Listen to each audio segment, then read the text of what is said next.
There kicks. Cameraman's Kyle Bima, and we're going to talk about how to use a micrometer today. First thing, micrometers measure in inches. So a 1-inch micrometer measures from 0 to 1, a 2-inch micrometer measures from 1 to 2, and so on.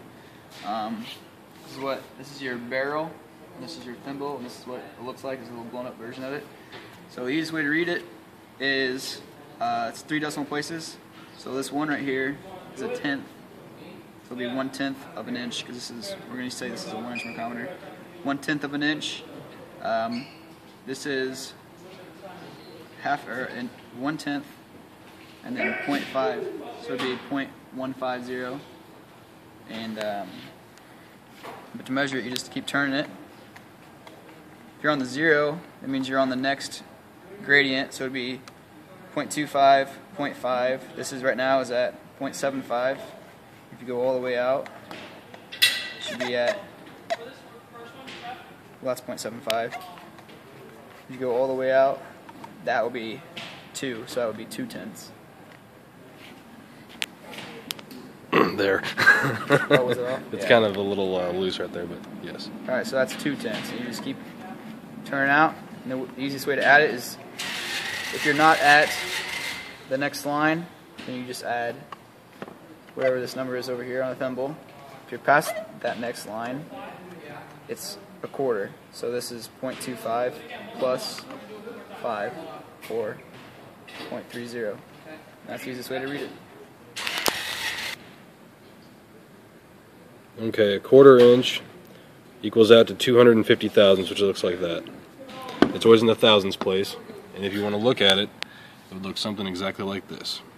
You usually can't quite see the line for the next one, but you know that it's tenths, 20, 25, 50. So you have 0.2, 0.225, 0.25.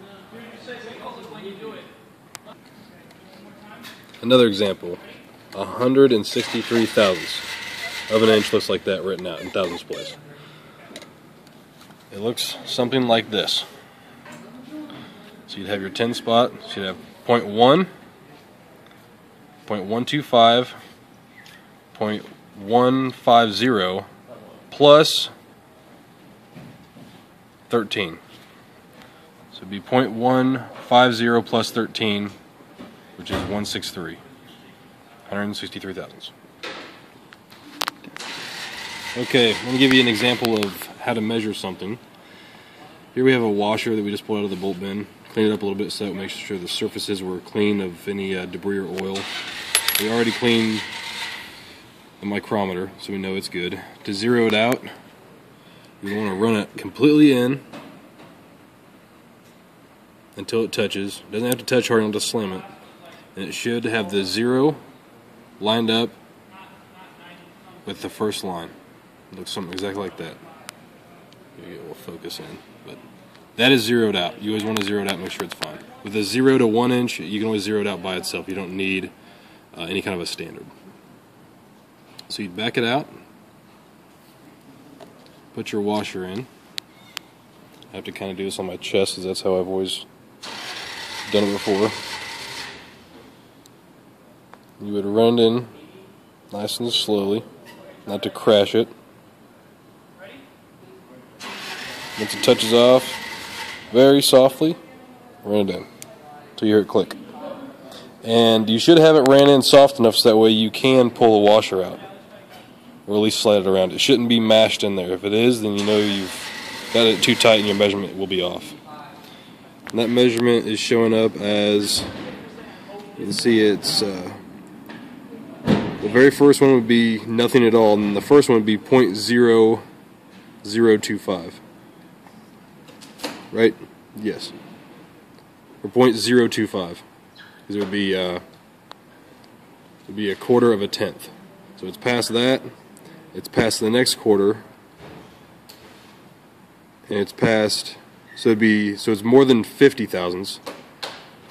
It would keep going down, and it's looked like it's right before the 18. So that would be 68 thousandths of an inch, is what this washer measures out to be. If you wanted to get very accurate with it, this also has a vernier scale on the top, which you could line up, because it's not exactly 0.18. And on the top it looks like it would be the 8 lines up. So it would be 0.0688, or 688 ten-thousandths of an inch, to be exact, is how thick that washer is. And just back it out. That's how you use a micrometer.